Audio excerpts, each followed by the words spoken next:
Hello, everybody, and welcome to a Wednesday edition of the PHLY Eagles Show, presented by Bet365. Download the Bet365 app and use code PHLY365 when you sign up. Whatever the moment, it is never ordinary at Bet365. So today I am with our good friend, Les Bowen, somebody who has covered the Eagles for a long time, somebody who worked with my dad at the Daily News for a long time.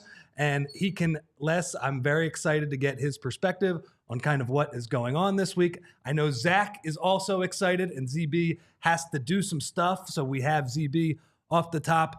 Zach, I want to ask you a question. I had a bunch of questions to ask you, but I am a slave to the chat, and I will bow down to them. What are your thoughts on Bill Belichick to UNC?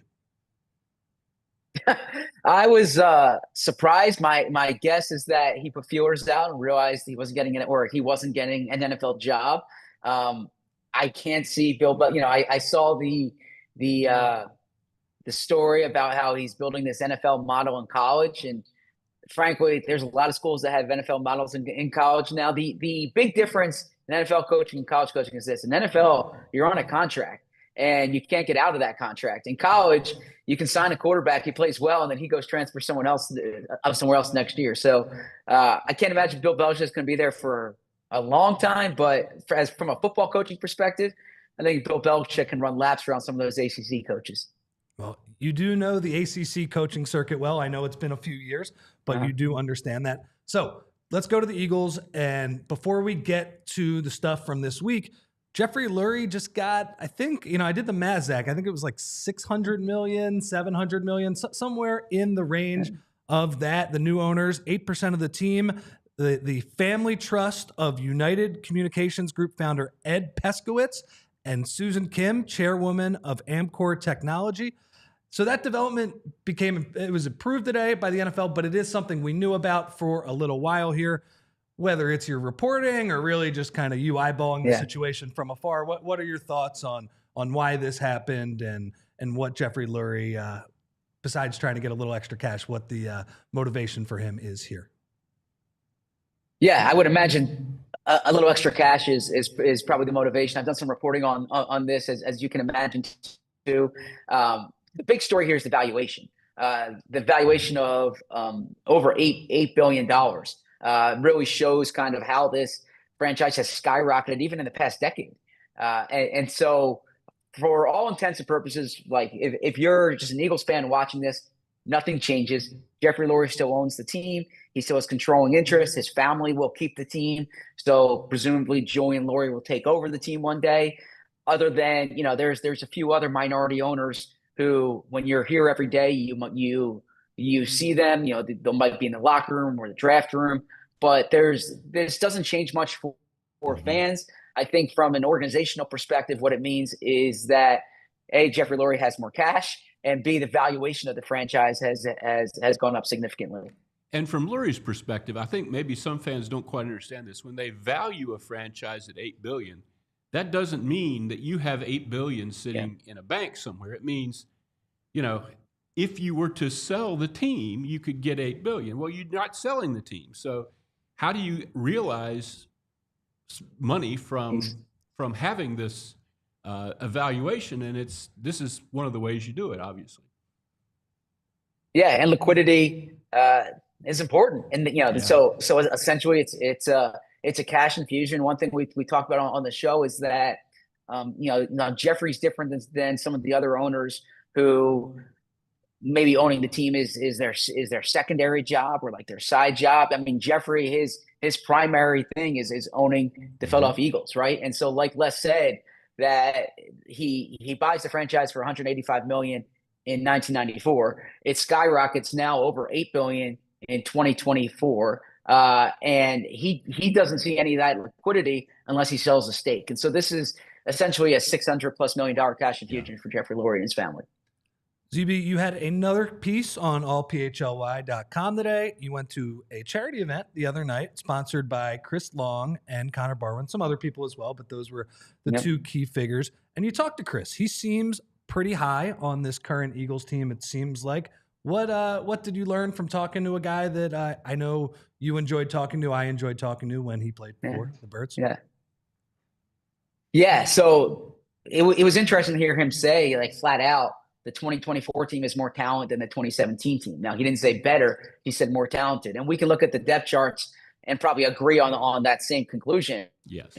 But when you talk about the 2017 team, that's a team that won the Super Bowl. That's the last time the Eagles won 9 in a row. And so I asked him in the framework of, how does this 9-game of a streak compare to that 9-game streak?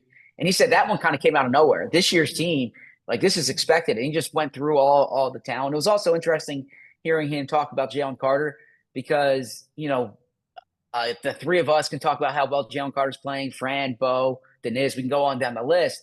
But when you hear from someone who knows the defensive line to say, like, I wish I could play with a guy like this and talk about what he's doing for everybody else, that jumped out as well. I think they could use Chris on the edge right now, frankly. Yeah, they could use depth there. I mean, Vic Fangio said he's comfortable with 3, but this is going to be one of the big things to monitor during the backstretch of the schedule is there's a lot of guys taking a lot of snaps, and you just want to see if they can hold up going forward here. So 2 other questions I have for you based off of that night. Zach, can you talk about what is up with Connor Barwin right now? Because he's a coach, but he still seems to have the extracurricular activities that he had as a player. And you don't really associate that with a coach. But as we've talked about, he owns an Italian basketball team, part owner of an Italian basketball team. He's involved in the Kelsey Christmas album, but he's wearing a headset every week on the sideline. So what is Connor Barwin's kind of current setup with the Eagles right now? Yeah, good question. It's kind of a hybrid front office coaching role. He really oversees the development program, which I should say, I'm not like pandering to Connor here. I've heard this anecdotally and I've heard this independently that their development program is doing a real good job behind the scenes with some of these practice squad players. Or you think of someone like, for instance, Thomas Booker was on a practice squad last year, and now he's part of a rotation. He was part of that development team a year ago. So Connor does a lot of that. He's involved in the scouting process. If you know Connor, and I know Les knows him well, he's an interesting guy, and he's an interested guy too. So there's a lot of things that he's interested in. And I did a story for The Athletic 2 years ago on his ownership of the Italian basketball team. And a lot of it is kind of learning from Jeffrey Lurie, like we said, Howie Roseman, seeing some of the elements that are inside the building here. But he has multiple touch points within the organization and within the community as well. His Make the World Better Foundation, his involvement with Jason Kelsey's and the Offensive Line's Christmas album production company. So he's a man of many hats right now. I like Connor Barwin. Certainly was an interesting, cool guy to deal with. Also, a very good player for a few years there for the Eagles.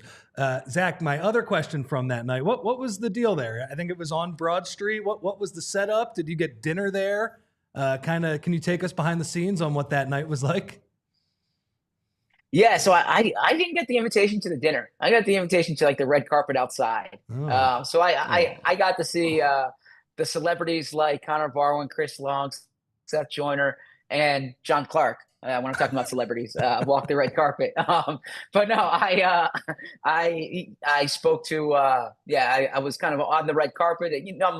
I try to go to these things as much as I can, and especially Chris and Connor Barwin were pleasures to cover. They really helped me do my job better when they were here, and so in essence, when they're doing something like that, if I'm able to go, I want to be there.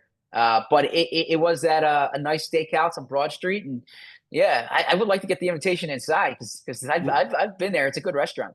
Don't feel bad. I hosted Chris Long's charity event 2 years in a row, and you know what I got for this? No invitation to anything. So Les putting Chris. So you're doing better than I am, really, frankly. Chris, come on, buddy. Yeah, maybe next year. It's not like he paid me or anything. Unbelievable, Les. Come on. Yeah, it's Chris Long. It's an annual dinner, so maybe next year.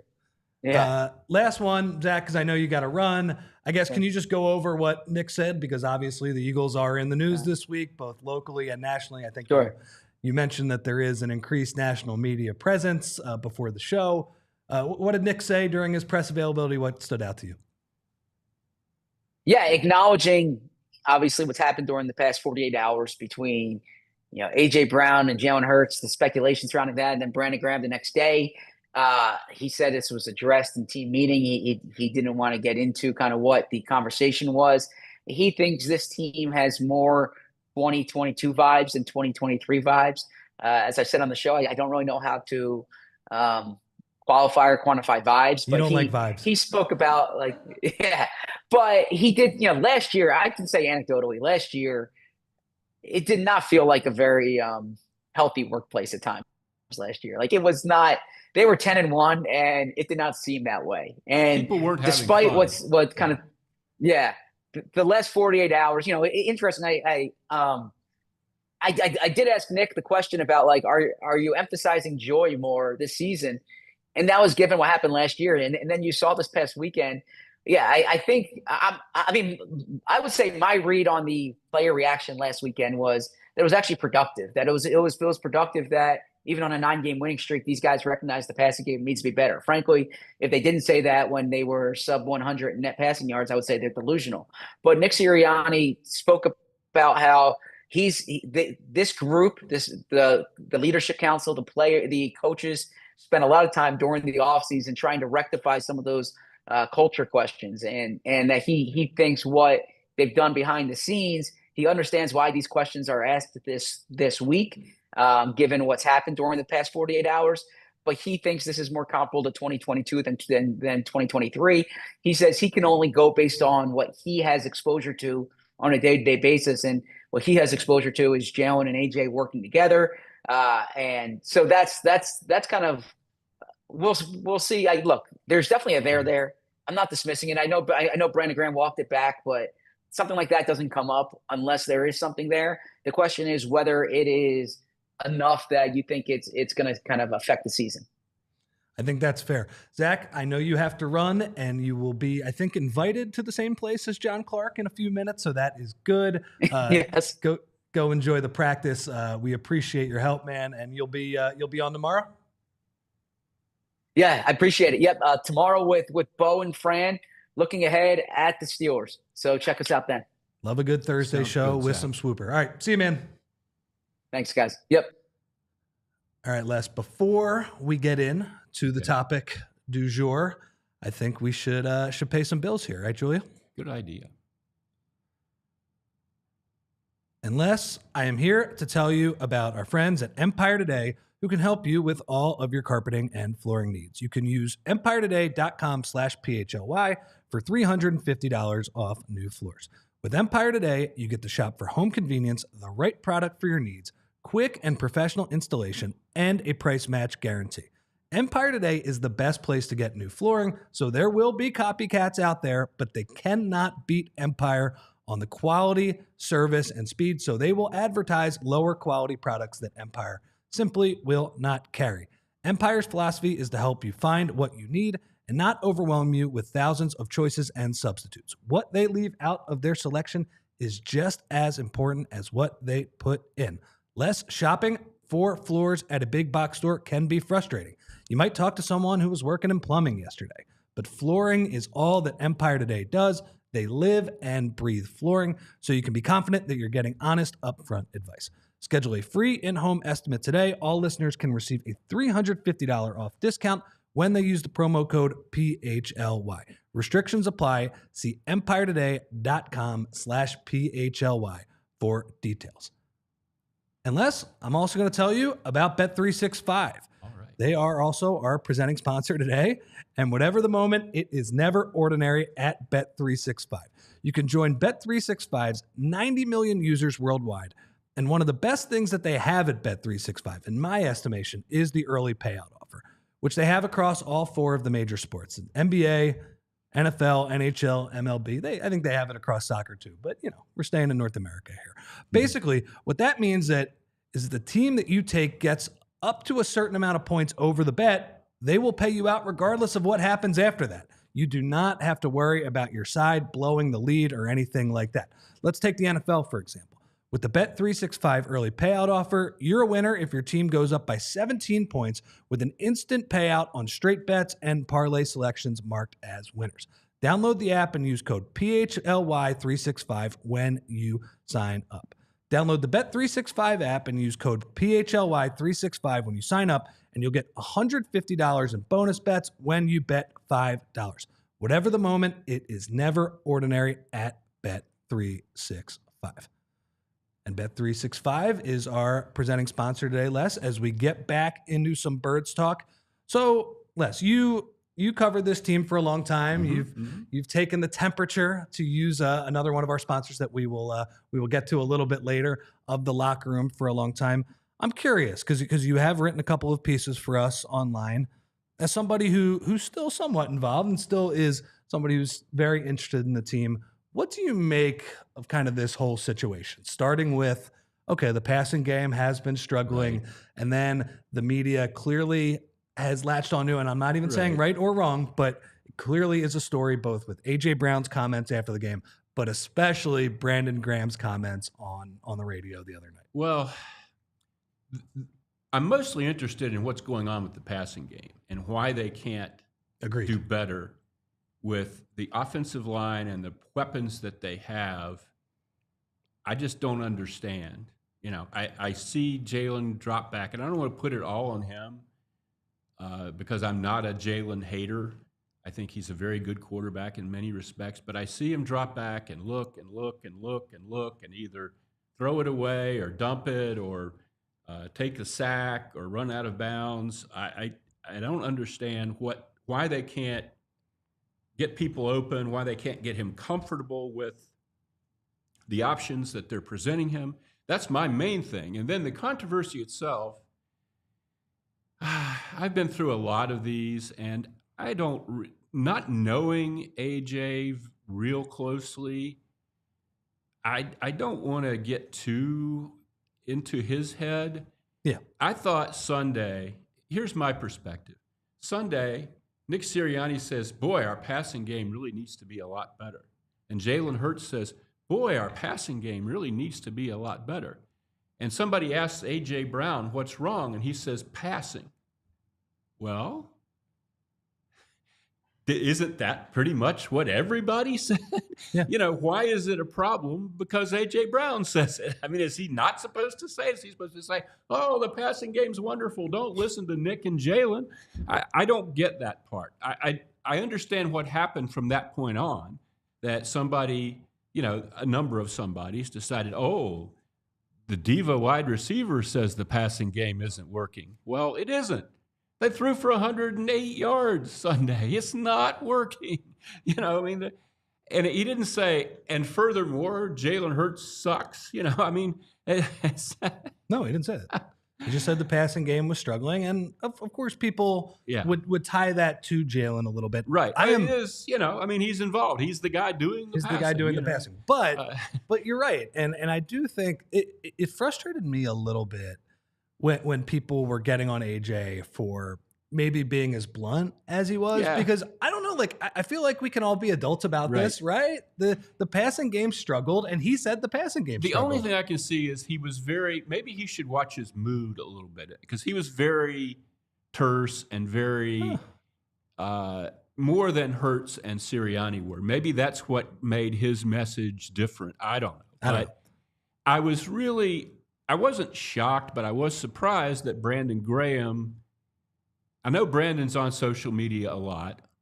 I remember, I don't know if you did, you were probably in college, but early on in his career in Philly, when Brandon was really struggling, he would get on Twitter and argue with people, you know, and block people and, you know. Les, I have a story about this. Oh, okay. So I was, and I am ashamed to say this, I was an original Earl Thomas truther where I might have gotten in an argument in 2013, 2014. Sure. And by the way, I was not adding whatever his handle is, Brandon Graham 55. Yeah. But I was in an argument saying, man, I really wish the Eagles would have drafted Earl Thomas. As you remember, it was the heyday of the Legion of Boom. Earl Thomas was a very good player. But I must have typed his name because a few days later, I was blocked by Brandon Graham. There you go. Yeah. And it got to the point where I was blocked by Brandon Graham until the Eagles won the Super Bowl. And by the way, a few years later, I was covering the team. I took the fan hat off and was a little more professional. Delightful guy to deal with. Obviously, we didn't know he was going to become a complete Eagles legend at that time, but a great guy to deal with. And I believe it was Jimmy Kempski who made the bet with him after the Super Bowl. If the Eagles won the Super Bowl, Brandon Graham had blocked, I think, like thousands of people. Oh, yeah. And Jimmy went into his account. BG gave it to him because they won the Super Bowl. And by the way, when they made that bet, Jimmy didn't know that BG would have made the game-winning play to win the Super Bowl as well. But BG, through Jimmy Kempski, everybody got unblocked. I am unblocked, and I am never going to bring up Earl Thomas ever again. That is a very good story. And, BG's on social media a lot. He sees this stuff. I don't think he was probably even around for AJ's interview after the game because Brandon's not playing now. I don't think he probably wasn't even in the locker room. But he sees this stuff on social media, people implying that AJ Brown was upset with, and just takes it as, okay, well, AJ's upset with Jalen Hurts. This is disappointing, And as a player, you have to be. I wrote about this on PHLY. One of the wonderful things about Brandon is that he's guileless. He's just not a real. He's not someone who thinks a lot about an agenda when he's saying things or anything like that. He just says what he thinks. Well, sometimes you need a little guile, Sometimes you need to sort of think through what exactly has happened here, maybe get a better handle on what has happened before you shoot from the hip. And I can kind of see how he's in a weird spot where he might be done playing. And the media world is full of former athletes who do stuff like this all the time, who take, you didn't even play in Green Bay, but somebody said something in Green Bay and you're on ESPN now ranting and raving about, what this guy said, and you don't have any idea what the situation really is. That's kind of what our sports landscape is about these days. Yeah. And, he just has to be, and I think he understands this. His statement yesterday laid out exactly what he needs to figure. He needs to sort of make sure he grounds what he's saying in reality and think about its effect sometimes. I know there are going to be some people who are saying, well, BG said it and therefore, it must all be true. I just don't think he had any idea. I honestly don't. And maybe I'm wrong, but that's my take. Yeah. And look, we all have opinions about this stuff, but I think to your point about it's former players and people ranting and raving about stuff they don't really know about. The three words that don't really get brought up a lot in the modern media environment is I don't know. Yeah. Oh God. I don't know. And we don't know. I liked dealing with him when he was an Eagle, but look at Emmanuel Acho's career. The guy I don't remember anything about it. I just remember him being the loudmouth. Well, I just mean his career now. Oh, okay. Yeah. Where he basically does stuff like this. He takes outrageous stands and that frankly on things that he doesn't know much about. And I'm not singling him out. There's a whole, Skip Bayless to Stephen A. Smith to the punter with the no sleeves, it's ridiculous, but that's what people want to see. And that's where it's not going to go in any other direction anytime soon. That's a funny chat by Player One and the Mad Cats. Thank God it was BG. If it was a player with less goodwill with the fans, it might be a bigger deal. That's exactly right. It would take a lot more for BG to lose that goodwill. Everybody loves BG. Yeah, it's great. No, I completely agree with you, and I'm with you where it's not that I don't care about their relationship. I certainly don't know about it. Right.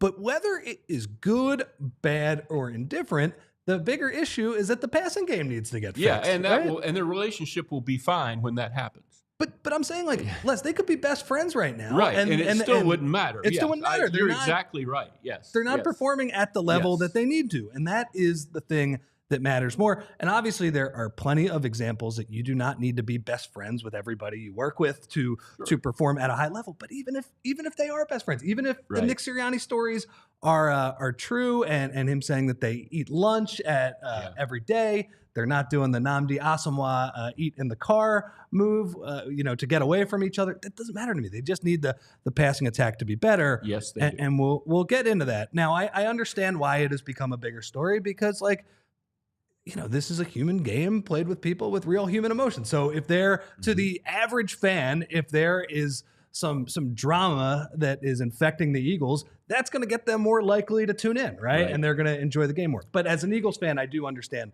why you would feel also, that it's a little much. I get people do. The average fan looks at the passing game and wonders what the hell is going on, as we do. But it's kind of an opaque. We're not getting a lot of, Kellen Moore talked yesterday, and it was just useless. By the way, he is so boring. You have dealt with a lot of different coordinators. For my newsletter every week, I try to watch the 2 press conferences on YouTube. Sometimes I'll tune into Michael Clay, but it would have to be if Jake Elliott or Braden Mann. So in fairness, I have been watching a little more Michael Clay. Clay was good yesterday because they talked about the thing that happened to the Cowboys game, the blocked punt, and things like that. And, but go ahead. It was good. Every week, I find the Vic Fangio press conferences very fun. Yes. I enjoy it. He's delightful. He is a curmudgeon. Bo had the great question to him yesterday of what's up with all these shots of you in the coaching booth? Do you like that? And Vic says, I don't know why people want to see my face that often, but and it is funny that they're doing that. It feels like you can almost it's a little gross. It's a little invasive. You can almost count his nose hairs at this point. Right. It's a weird setup. It's so crazy. But in fairness, they're doing it because your defense is playing great and you are. And because you're coordinating from the box rather than on the field. Yeah. But to get to your point, Kellen Moore, he is just completely useless every week. It's nothing. They won't give you any insight into what they're trying to do, any idea about why it hasn't worked. And these aren't things that I know there are going to be fans who say, well, the other teams will see. Well, other teams have a very deep understanding of the concepts involved, and they're watching film. The other teams could probably tell us if they wanted to what the hell is going on here. I mean, them not discussing it doesn't they don't gain anything from that. I understand you don't want to say, well, Jalen just sucks or something like that, but which I don't think is true. But you can say, okay, on this concept, we just haven't been able to get where we were expecting this defense and we got that defense, Yeah. The world won't come to an end if you say that. And the next opponent won't be, scribbling it down frantically. You can actually give an answer to a question once in a while. It's brutal, man. He is so boring. But that's how you end up. People grab onto whatever they can in a situation like this where something is clearly screwed up. Controversy, sports talk abhors a vacuum, just like nature, and here we are. So let me ask you about a few different things. First off, I thought Bo had an interesting point the other day because we kind of go to the passing game needs to be better for them to win the Super Bowl. And I thought Bo put it well the other day when he said, well, there's a chance that it doesn't, right? They are a very good team. No. I agree with you that it's likely going to have to be better at points for the Super Bowl. But let's say Detroit loses a couple of games here down the stretch. They have a tough schedule. The idea that they couldn't just pound Saquon in January and the defense wouldn't be awesome. I'm not saying it would be ideal, right? But I'm just saying, to make the blanket statement that it has to be so much better, I think it would help a lot. And they're going to get. Well, you're looking to catch lightning in a bottle there. I think a little bit. I mean, that does happen. You're right. When you were saying that, I was thinking about the Super Bowl in Detroit. The year after the Eagles went to the Super Bowl, it was Pittsburgh and I believe Seattle, maybe? Pittsburgh and somebody.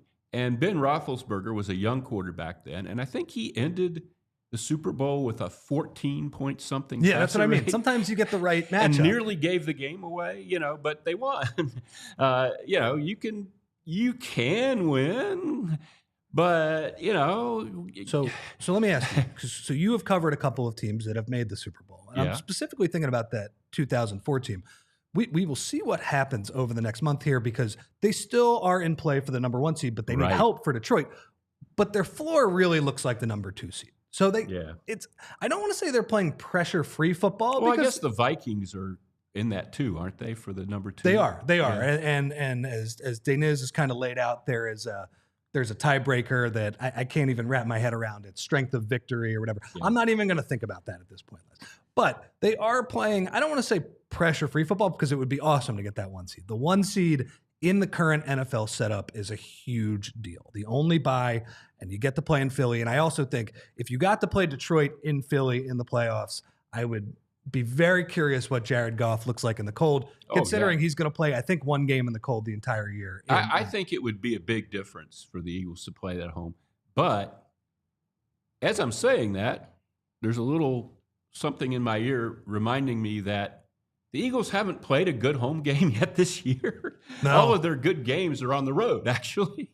Their most impressive performances have been road games. Yes. And there have been a lot of them too. So, yeah. It's just, Jacksonville, they just don't seem to play well at home. Cleveland, that Cleveland game that got everybody so upset and started the win streak was at the Link. I don't understand it, but I do think it would be an advantage from how it would affect Detroit. You're right. Yeah.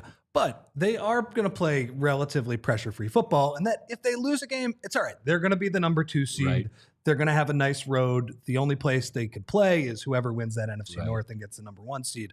I liked it better when the top 2 seeds got buys. Well, me too. Because I think for a team that had such an early regular season bye, having that extra week at the end of the season would be very, very important. Totally. But I will say, 2 years ago, when the Eagles were clearly the number 1 seed, I didn't mind that they made San Francisco play that earlier game. Yeah. No, I'm with you. I agree with you. But the NFL wants more games. They want more money. Such is life. So it seems to me like the next month is going to be about let's get back in sync in this passing game. And it's like you said, there's no reason why it can't be. Like they can still be a run the ball, pounding Saquon type of team, but they need to be more efficient with the passing game. And there's no reason why. Like the offensive line lose touch with the what they've done here is they've become such a running team that they don't have any rhythm or any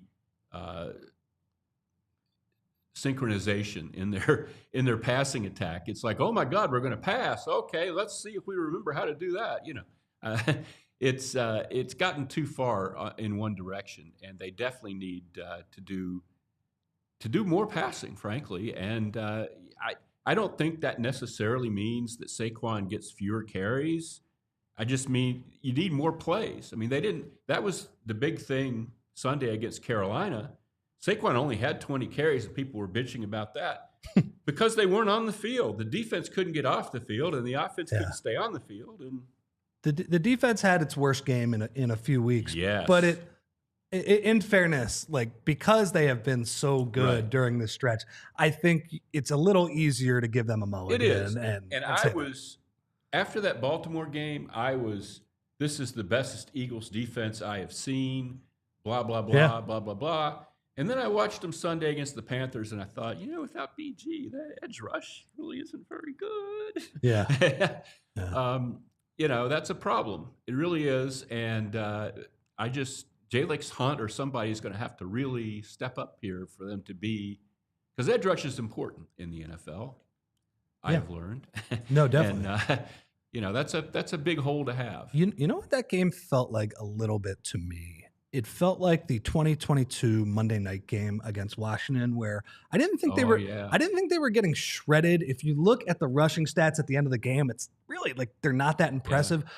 But they were getting the key, the Panthers, that is, they were getting the key 5 and 6 yard runs. And the Panthers were converting third downs. Yeah. Sometimes third and longs, and this defense hasn't been doing that. And I don't know if a lot of it might have had to do with Reed Blankenship not being there, but it was not a great, even though the points weren't bad, given who they were playing.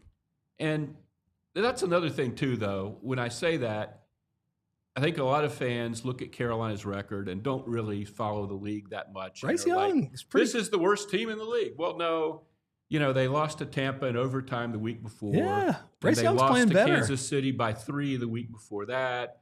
And suddenly they're not playing like a 3-win team. I was impressed that doesn't by mean they're good, but they're not the worst team. They're not the Giants. The Giants are the worst team in the league, unless it's the Jets. Carolina is actually, Bryce Young is a talented, he hasn't put it all together. He threw a terrible interception Sunday, but you could see on some of those throws and some of those plays he made, this is a very talented, top of the draft guy who has that kind of ability. And he has a good offensive line in front, which I didn't really understand that. But after I looked at who they've got and what they've done this year, that offensive line pretty good. Do you pay attention to them at all? Because that's where you're from, right? It's funny. I'm from Charlotte, but there were no Panthers there. I left in 1983. That's fair. And one of the reasons I left, well, the main reason I left is my wife got a job at the Inquirer, but the other reason I wasn't really pushing to stay as a sports writer in Charlotte is there were no pro teams. There weren't even any Charlotte Hornets. In the summer, you would interview 12-year-old tennis players, and stuff. I mean, it was just really the colleges and NASCAR were the big beats. If you were the ACC writer for the Charlotte Observer, that was high cotton. You got to live. They actually had a place for you that they rented up in Raleigh, so you could cover the real teams, and if you were the NASCAR writer, you traveled all around the country and did whatever you wanted. Did you ever do any NASCAR? I did sidebars. Yes, I did. I was the guy in the infield. If Dale Earnhardt, wrecked, I had to, what happened, Dale? That kind of stuff. So he steps out of a car after. Now, obviously, we know Dale Earnhardt. But this was many years before that. When he was a very young racer. Just a normal crash where say Darrell Waltrip. Darrell Waltrip. Darrell Waltrip blows a tire or something like that, and he spins out, and you're putting a recorder in his face after it's over. 5 or 6 guys, at least back then, 5 or 6 guys, and some radio guy from the NASCAR network. In fact, at one point, it was Eli Gold who became the Alabama football legend announcer. He was the young guy sticking the microphone in front of people in the infield. I got to say, Les, I like a Charlotte. I enjoyed on my time on the NBA beat. Yeah, the times I got to stay there. That could be a place I would have lived. These days, it's a very vibrant place, especially for young people. It was not so much when I was growing up. In fact, it was a pretty boring place. And the one criticism I would have of it is it's one of those places where everybody is from here or Buffalo or Pittsburgh or a lot of transplants. Chicago. Yeah. It doesn't have a sense of self, really, I don't think. It's not like a Spanish moss-draped southern town like Charleston, South Carolina or anything. It's just it's kind of like Atlanta. Yeah. Good food city, I think, Cousin Chris. It really is, yeah. That Carolina barbecue. I guess we do need ZB to come in. He's the man who has the final word on that. Okay, let's pay a few more bills, and we're going to get back into the Steelers game. In addition to, I have a couple more questions for you about Jalen Hurts as well. But let's pay some bills first. All right. Unless I am here to tell you about our friends at Rite Aid, where you can get your pneumonia shot. Help protect yourself from pneumonia. Adults aged 50 and older are now eligible for the vaccine. It was previously ages 65 and up. The CDC has lowered the age recommendation to 50 and over. Last, millions of people get pneumonia every year, according to the CDC. It is a respiratory illness, and fall and winter are a time when germs that cause respiratory disease typically spread more in the community. So now is the time to get vaccinated and help yourself stay healthy. Some people who get pneumonia have mild symptoms, but others experience serious complications. The vaccine is one of the best ways to keep yourself healthy, and it's usually no cost with insurance. So getting vaccinated is easy. Just walk into your local Rite Aid. There's one around the corner, one down the street from you, or schedule online at riteaid.com. Unsure of what vaccines you might need? Just ask your pharmacist for a personal recommendation. Stop by your local Rite Aid today. Unless, finally, I am here to tell you about our friends at Ace Homeware Hard Services. Got a leaky pipe? At Ace Hardware Home Services, they are around the block with everything you need to fix it, including the person now to do the fixing. Got an air conditioning issue? They have a person for that. Got a faucet you said you would fix? They have a person for that too. Because now they are not just the helpful hardware folks, they are also the helpful home service and repair folks. From plumbing to heating and cooling, they've got the trusted pros to help keep your home humming all year long. Ace Hardware Home Services, they are bringing helpful home. The helpful you love from the store now to your front door. Unless Ace, they bring experience. They are local plumbers and techs that handle everything from repairs and seasonal maintenance to installations and upgrades. They bring experience. They listen to your goals, and the job isn't completed until you are satisfied. Visit Ace Hardware Home Services online at www.acehardwarehomeservices.com to get started on your next project. Last Jalen question for you, because this is something that Fran has brought up. Do you think, Fran actually had a massive breakdown with the film, so I don't want to attribute this to him. This is something I think Zach said, but something I also agree with. And that is, when you look at the stats that Fran laid out yesterday, where Jalen is holding the ball for a long time, but he's not throwing the ball downfield. It's not because holding the ball for a long time is not inherently a bad thing. You look at some of the better players in the league, that's where they create those big plays out of structure. He is not doing that. I wonder if the first month of the year, and I will fess up to this, I was pretty frustrated with the turnovers earlier this year. I was saying, Jalen, you can't turn the ball over. Well, he's not turning the ball over. But I wonder if he has swung a little. He doesn't want to let go of the ball. it's I wouldn't liken it to Ben Simmons, but he does not want anything bad to happen with that ball, and that's how it looks to me. And you're right. For lots of Eagles quarterbacks, the really good Eagles quarterbacks over the years, if you saw him stand back there and they were giving him like 4 or 5 seconds, you would think, oh boy, he's going to find somebody. McNabb, Wentz when he was going good, Foles, especially Foles. You knew that the longer he had, the more chance you had of getting a really big play. With Jalen, it's almost the opposite. It's almost like the longer he goes, the more likely you're going to see him take a sack or run out of bounds, behind the line of scrimmage or something like that. It just doesn't seem to.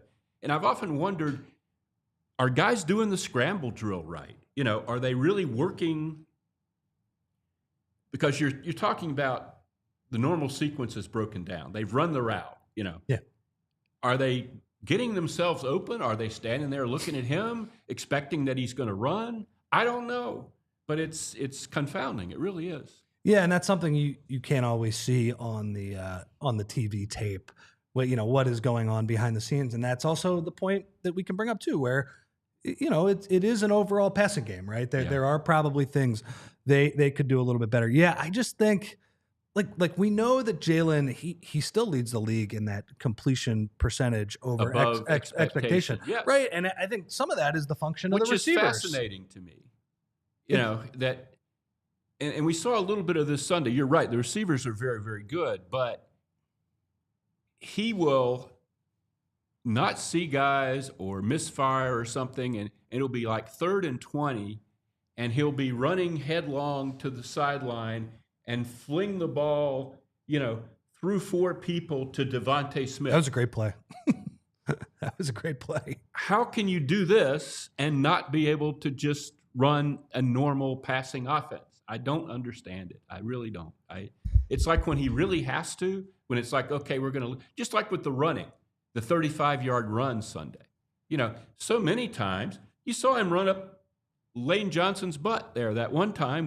What the hell was that? We don't know. But when he needed to gain 35 yards, there he goes.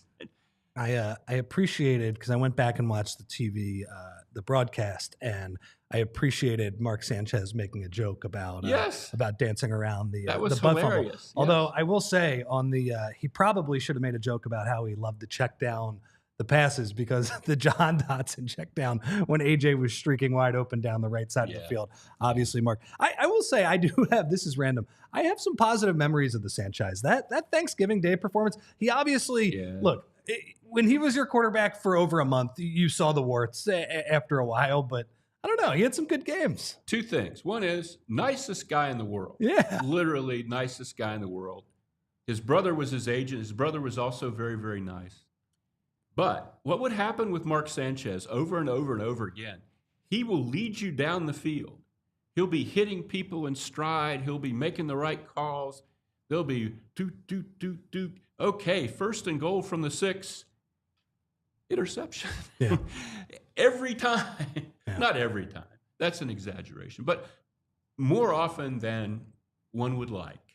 It never quite, a lot of good points along the way, never the finish line. Yeah, for sure. And I think you saw those back-breaking plays the more he played. I remember 2014 when he first took over for Foles when he was injured.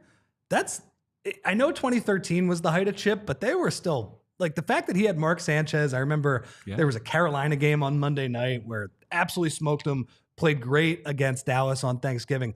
That might have been the height of Chip to me, where it was like he had the backup to the backup initially, and he still had the offense humming. So, at that point, I kind of thought Sanchez would end up being like what you're seeing now with Sam Darnold and Geno Smith and the guys that have gotten a bad rap for playing for teams like the Jets, but they're actually Baker Mayfield, not the Jets, but the guys that flamed out and then went somewhere else and became good quarterbacks. But it didn't ultimately turn out that way for Mark. Yeah.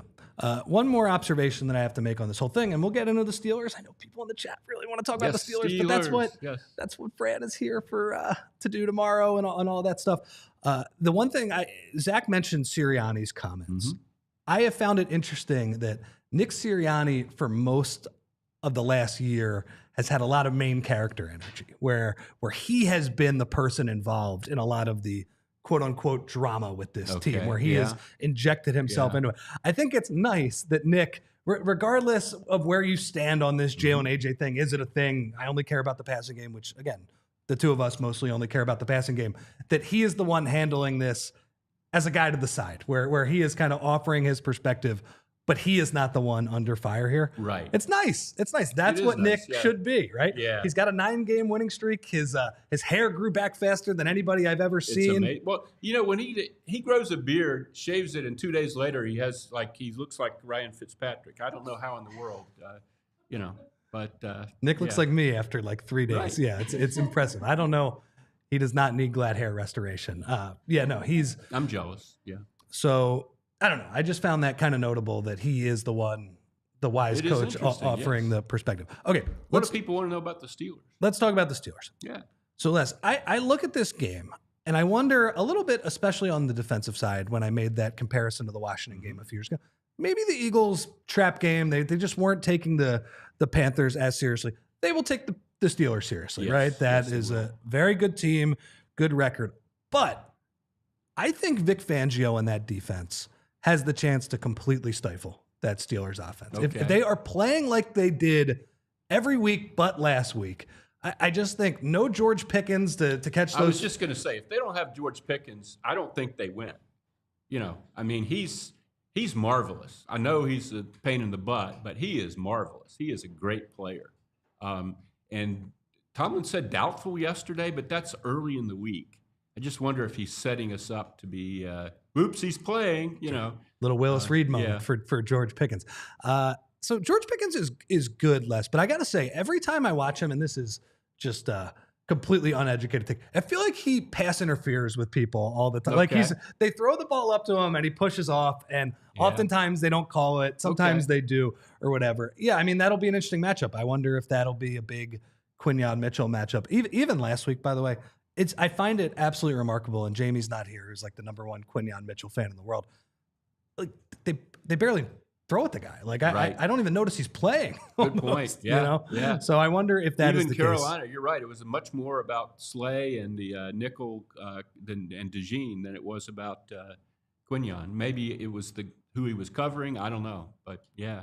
But so it seems to me like the Steelers' offense, hopefully, is the worst of the 4 major units in this game. But when you look at Jalen Hurts and you look at A.J. Brown and Devontae Smith, this is going to be the best defense that they face the rest of the year, right? And with TJ this Watt, defense is really good on third down.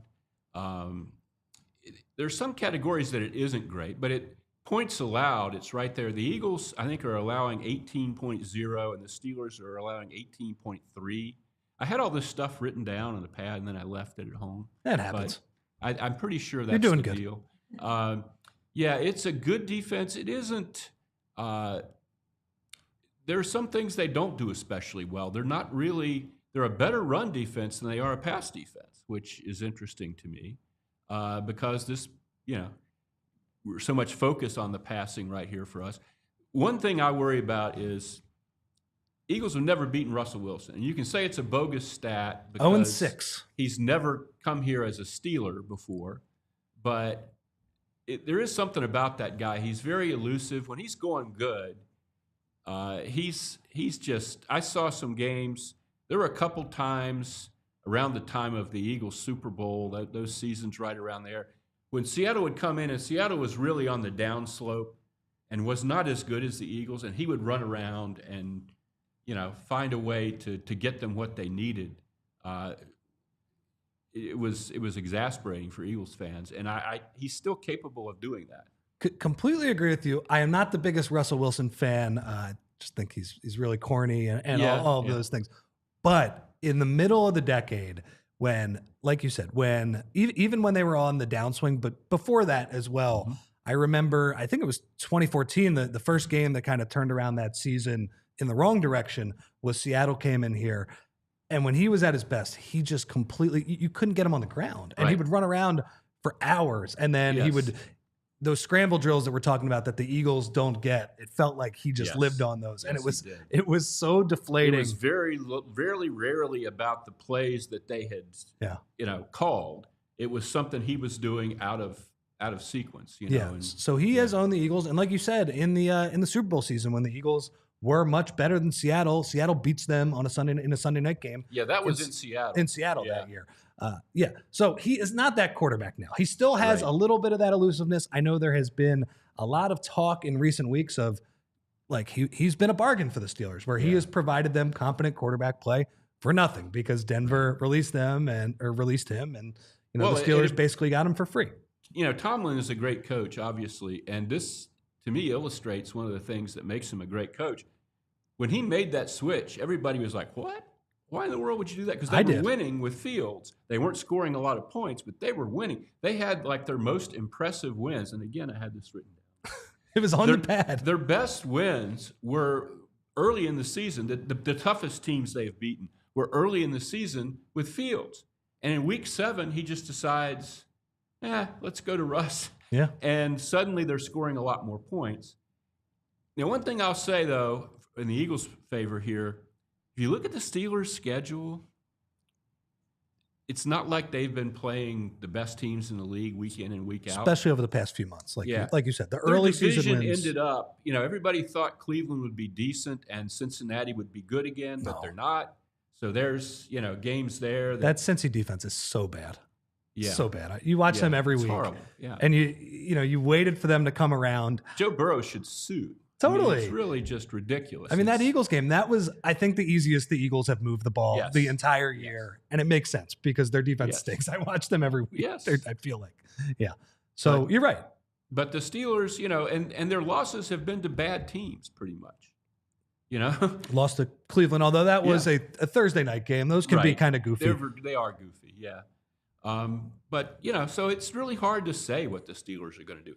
Coming into the season, I would not have told you the Steelers were a real good team, but they don't ever seem to be a bad team, No, and it's funny because I think back when I was a little kid, they were a bad team. Like Al Nelson was their quarterback or something, but not since then. No, it's funny though. I like how ZB has framed this, the Eagles Steelers in a lot of different ways, because the Eagles over the past decade, because obviously when Big Ben was at his best, okay, they won a couple Super Bowls, right? Two. They won a couple Super Bowls. They were contenders every year.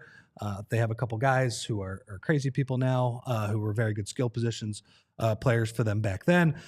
But But in the last 10 years, they've been right around 500 most of those years. Yeah. So it's been interesting to see the difference between them and the Eagles, where the Eagles kind of go up, and then they have the one terrible year they crash out. And very different. You're right. And then they go back up. Yeah. But the Eagles, over that time frame, for whatever reason, and to be fair, the Eagles haven't done this with just one quarterback. So it does feel like organizationally there is a difference here where they've had higher ceilings in some of these years. You might even argue, I would argue, that they have a higher ceiling right now. Although I really do respect what Tomlin has done with this team. Yeah, I'm with you, Les. They have not been bad. Mike Tomlin is a great coach. I am a little bit afraid. Mike Tomlin has a great record when he's an underdog in these games. It just feels like his teams find a way to muddy the game up. Yeah, the special teams or something. They have a great kicker. Yeah, and obviously the Eagles have a kicker who is struggling right now. Yeah, that's weird, isn't it? It's going to be fun. It's going to be a fun game, I think. It is. You mentioned Roethlisberger. I kind of compare him to Hurts, not in his style of play or anything like that, because Ben was a gigantic guy. But Roethlisberger was never like one of the top 3 or 4 quarterbacks in the league. You don't think? No, there were a lot of great quarterbacks when he was. He played during the heyday with Breeze and Manning, Brady, and Aaron Rodgers, and you could easily get to 5 quarterbacks without getting to Ben Roethlisberger, even when he was very, very good. I kind of think Hurts is in that. Some people think you have to have one of those top 3 or 4 quarterbacks to win a Super Bowl. I don't think you do, and Roethlisberger is why I feel that way. I don't think, at best, he was like a 5th best quarterback in the league, And I think Hurts can be that guy.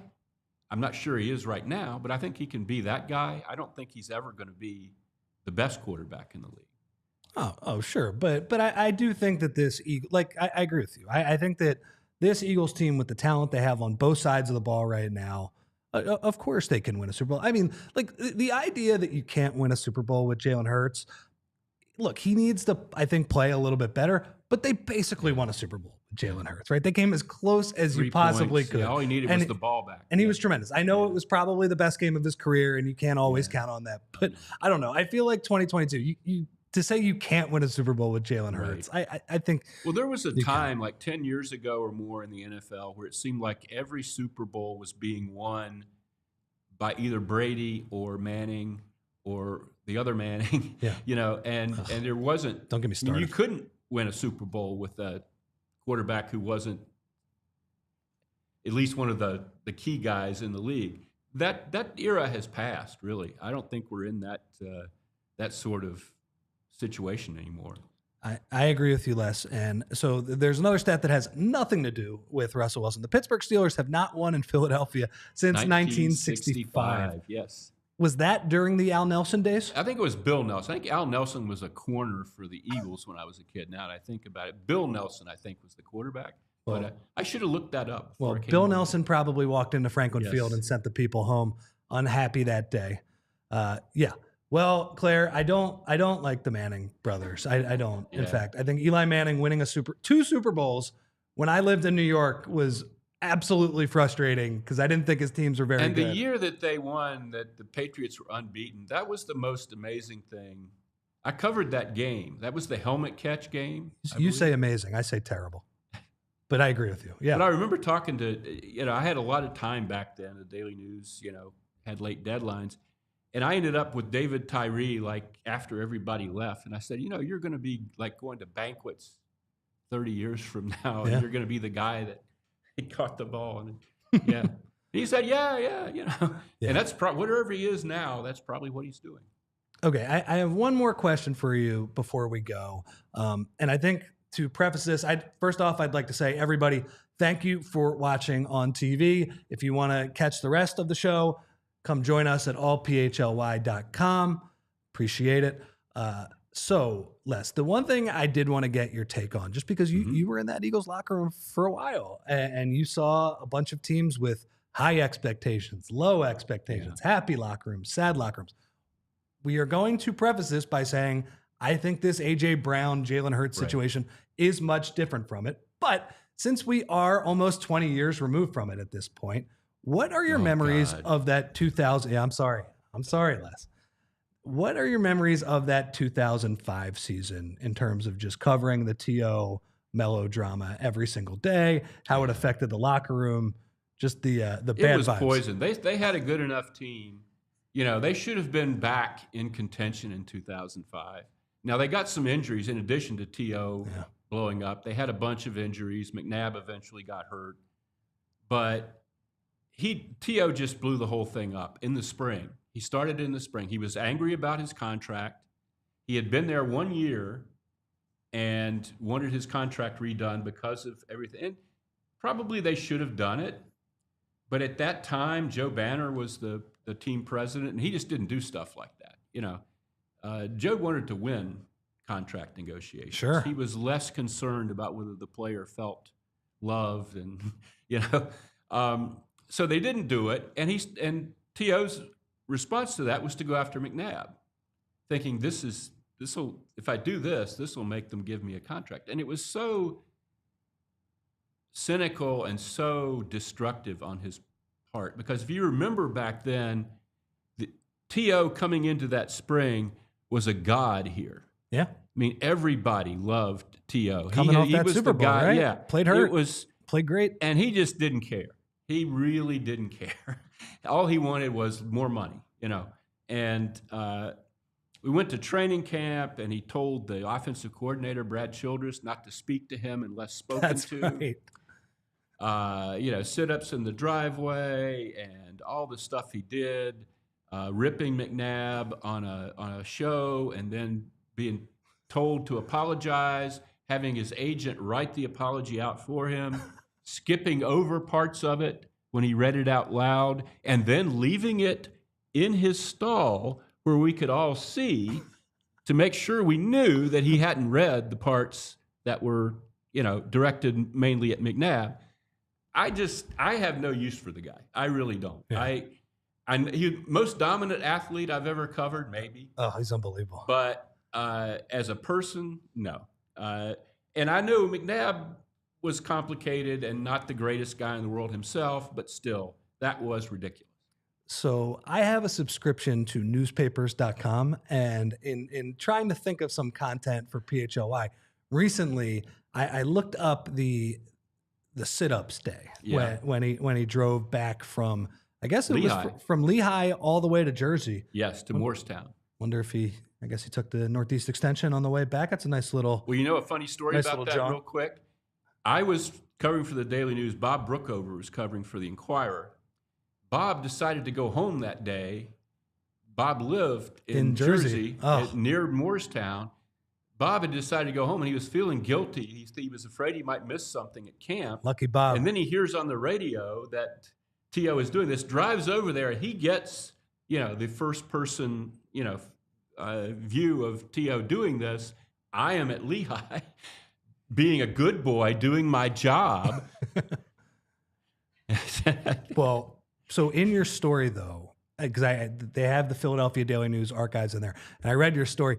That incident with Brad Childress, where he walks up to him and says, "Don't talk to me." Like I think Brad Childress greeted him. Brad said, like, "Hey, how you doing? Good, you know, how was your summer?" That type of thing. Yeah. Don't talk to me. So anyway, I think that will illustrate that. Yes, we understand whatever is going on right now. If there is anything going on right now, it is not even in the same stratosphere as that. It's funny that AJ in his on his Instagram profile, he made his profile picture the Joker, Heath Ledger.